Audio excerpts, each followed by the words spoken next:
Today we're doing a little cheap versus expensive with a Custom Shop SG and an Epiphone SG. Stick around.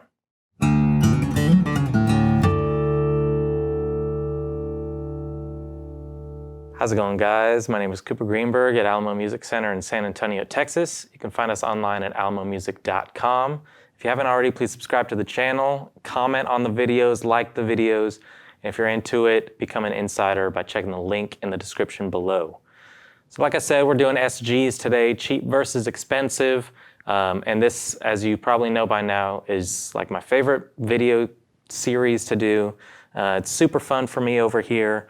And these are two cool guitars that, you know, we've definitely talked about this one before. This one just came into the store, which kind of inspired me to make this video in particular.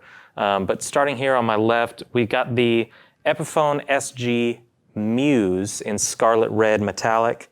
And if you haven't seen our Muse video kind of running down this series before, please click the link above my head. Because these are super cool guitars. They're definitely made for a modern player. But it keeps kind of all the ingredients of what everybody digs on an SG, and they have the Les Pauls as well.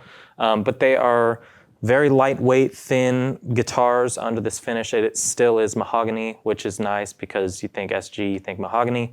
Got a couple Alnico pickups, and kind of the big thing about this guitar that makes it the modern, you know, cool, fancy pants Epiphone, besides just the finishes, is these pickups are both splittable. So these volume knobs are kind of push-pull knobs where you can make them single coil. And then the tone knob for the neck position is also a push-pull that sends these out of phase when you're in the middle position. So it's really kind of your standard. We've come to understand that, say in a two pickup, like two humbucker setting, if you got push-pull knobs, probably going to split those coils and turn them into single coils, and probably going to send you out of phase in your middle position. But if you think about it, you know, you can have one single, one humbucker, vice versa, both on, both split, and then in the middle position, you can go for any of those combinations out of phase or in phase. So you really kind of got this Swiss Army knife of a guitar.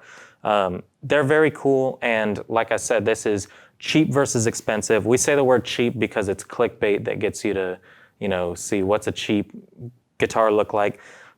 None of these are cheap, all right? They're inexpensive as compared to the expensive option. This is a really solid, high-value guitar that is not cheap by any stretch of the means. I think they're like $429, and that, for a lot of people, that's, you know, pretty solid chuck and change, especially, I just said especially, but I meant especially when you might not be super, you know, deep dive into playing guitar yet. You're just looking for something cool, something to start off with. $429 is pretty solid sum of money, but it might seem relatively inexpensive when we talk about the other guitar that we're messing with today, which is from the Gibson Custom Shop, the 61 SG 60th anniversary, because it has been 60 years since 1961, with the sideways pull Vibrola system. Now, this is something that I've really wanted to try for quite a while. Usually we have the Maestro Vibrola with the kind of jade looking handle. We used one of those on a video in the past talking about different types of vibrato. But this is pretty awesome when it comes to SGs and kind of the holy grail probably for a lot of people with the years of SGs. And like we've seen with the 60th anniversary Les Pauls, 59, 60, they are really to spec, extremely special guitars. A couple cool things about it. It's got the Nitro VOS finish, the vintage original spec kind of finish. So it's this really nice, not super glossy, but not satin. It's just like this aged Nitro finish that smells really, really good, which is my favorite thing about opening up a new Gibson case is that smell that hits you. It's something very special. And it kind of smells like peach ice cream or something. I don't know. You could probably disagree, but that's always what I've thought of. And it's maybe because I got a Les Paul when I was younger and I opened up that case, and I think my dad maybe took me to get some ice cream afterwards. So, you know, it's just all these things that are coming uncovered right in front of you on the camera right now. I buried it, but you know, it's good memory, so it's not that big of a deal. And this has absolutely no splitting or out of phase or anything. It's absolutely to spec of what you would get in 1961. So just, you know, 3-way toggle switch, volumes and tones. And Kluson tuners, vintage style, and one-piece mahogany body, which is really nice. And in the case, it comes with a little case candy, one thing of which I will show you right here. It's an ad with Les Paul and Mary Ford, and you might be familiar with the fact that before the SG was the SG, it was the Les Paul. So on your truss rod cover, it says Les Paul on it, and you got Les Paul right there and Mary Ford. The kind of Mary Ford classic 3-pickup SG right there, 61 with the side pole. This is the OG ad, and it says solid hit because SG solid guitar. And it was branded as, you know, it's a solid hit. And if they wanted to bring that home a little bit more, it says solid hit for 60 years on the body, on the back, on that plate there. And I saw that and I'm like, no, I don't like that. I don't want that on there. And if I'm going to be paying what this guitar retails for, which is about $5,000, so again, about 10 times, more than 10 times, you know, price differentiating between these two guitars. If I'm going to spend that much money, I don't want a thing that says a solid hit for 60 years on the back of my guitar, but they could foresee that and they gave you a blank black one in the case that you can just take that off and forget that it was ever there, and just enjoy something that you could look at and it's probably pretty hard to distinguish besides the fact that it's brand new from something that you could get in 1961. So I'm going to put both of these through their paces. They, like I said, they're very different in terms of kind of the vintage spec versus kind of futuristic spec on the Muse. So you'll notice that the pickups sound very different. These are custom buckers.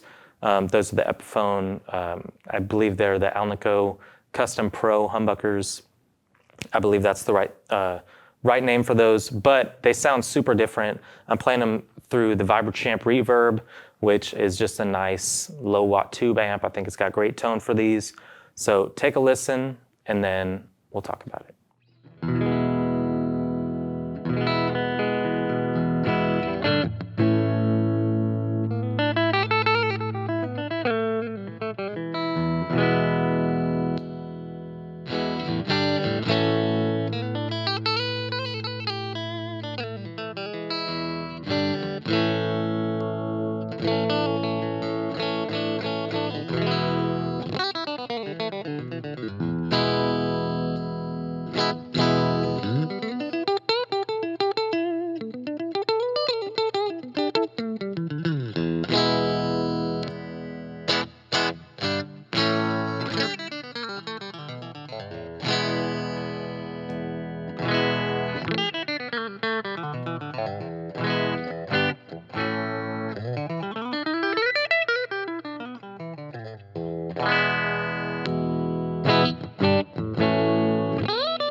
there you have it, you guys. Little cheap versus expensive SGs. The 61 side pole Vibrola versus the SG Muse from Epiphone. Now, the good thing about doing this comparison is that I think both of these, for me, don't quite hit the mark full on 100%. And I'll tell you why, and then tell you some alternatives that I find very cool. I really like, obviously the Custom Shop, and I've always really wanted to play one of the sideways pole tremolos on here, or vibratos. And I've always heard that they don't really do them because they're a little temperamental and they're not super easy to play. It's a little clunky, tuning's not super stable, and I've always been like, man, whatever.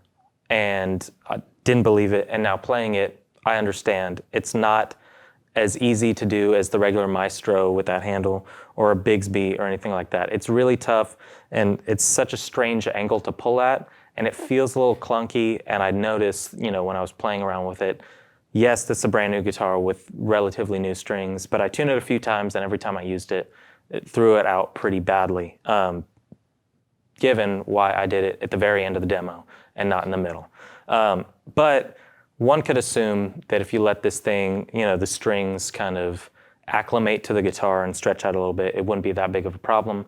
But I do think that there's obviously a reason why they move forward doing the Maestro Vibrola that's not the sideways pole, as opposed to this one.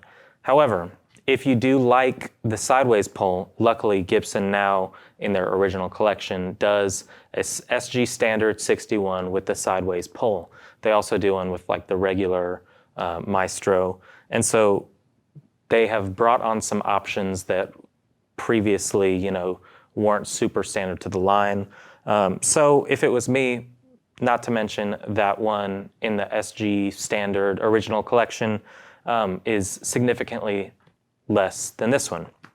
I think it's probably about $2,400. Again, don't quote me on that, but check out Gibson's website, check out our website, because, those SG standards, the 61, I prefer to, the non-year era specific one. And so I really dig that. I think this one sounds fantastic. The thing about the Muse that I do really like is all the options. And I do think that especially on the humbucker sounds, you might have heard a big volume differential between the humbuckers and the single coils when I was playing this one. That's to be expected to a certain extent, but it really felt like I lost a ton of the body when I split the coils. So I think that the humbucking sounds on these sound pretty fantastic, very warm, rounded.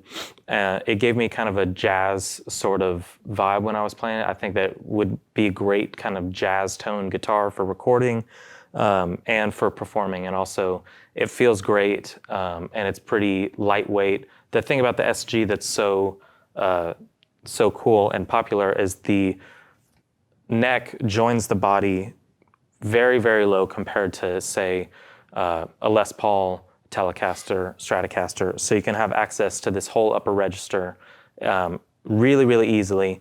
And it's super lightweight, it's very thin. So, and bright and amazing, and the look and sound of rock and roll. It's a classic for a reason. But I will say, between these two, besides all that stuff, the biggest difference to me is the neck as well. So this is like this rounded 61C neck that feels very thin and comfortable, but it is kind of a C round natural shape to me. The Muse kind of hits this this weird cliche that I use in my own mind all the time. That's like the Epiphone neck. And it's usually the biggest thing that when you pick one up and you A/B it with the Gibson, the neck is going to be the thing that gives it away that's an Epiphone. And it's kind of that strange flat D shape that I just don't find extremely comfortable. And I've felt it, all the way up and down all their electric guitar lines, even the much higher end Epiphones. The neck feels a little off to me. So I would say that, and that neck might be super ergonomic to somebody else's hand. I don't have the biggest hands in the world, so it's nice to have something rounded, a little bit more. And I really like old school, like U necks and D necks. C necks that are just a little more rounded for the hand. The D, I mean, on the Epiphone, that whole kind of shape just doesn't feel super comfortable to me. But you can check out a few different things that are right in the middle of these two, which, you know, not to say either of these wouldn't be a great choice, but that SG Standard 61 Gibson Original Collection is great. And also some of the higher end Epiphones, they're just, you know, those standards that they've been coming out with for the last couple of years. We've done some videos recently kind of comparing Epiphone and Gibson, and, you know, the higher end Epiphones, pickups sound fantastic, the bodies and the necks and everything, they, you know, a little more attention to detail. And I personally like, on an SG, just having a three-way switch, volume and tone. I think that, you know, the splitting, it's a really cool feature to have, but I probably wouldn't use it as much if it was my guitar. But these are just a lot of my opinions. Hopefully you could hear the difference. I think that between these two, there's a pretty glaring difference in the sound. But I'd love to hear what you guys think. Let us know in the comments which one you prefer, if you'd ever spend $5,000 on a guitar, or if you think that it's, you know, very well deserved that this is over 10 times the value of this guitar. But let me know what you think about the Muse as well. We did a whole video doing the Les Paul and the SG from the Muse collection, and all the finishes, everything, you know, in that whole area of Epiphone's super modern, pushing the boundaries line. It's pretty cool, and it's probably much closer to what a ton of people would want than like a super 2-spec sideways pull Vibrola that sends your guitar out of tune like crazy. So tell me what you think. If you haven't already, check out our Patreon in the link below, become an insider, because we got some extra content, we got lessons, we got some, you know, discounts and deals that we're, you know, trying to keep it moving all the time, and a bunch of different offerings over there. It's really nice to kind of just talk one-on-one with you guys on our Discord server as well. So thank you very much for watching. Subscribe to the channel, and we'll see you next time.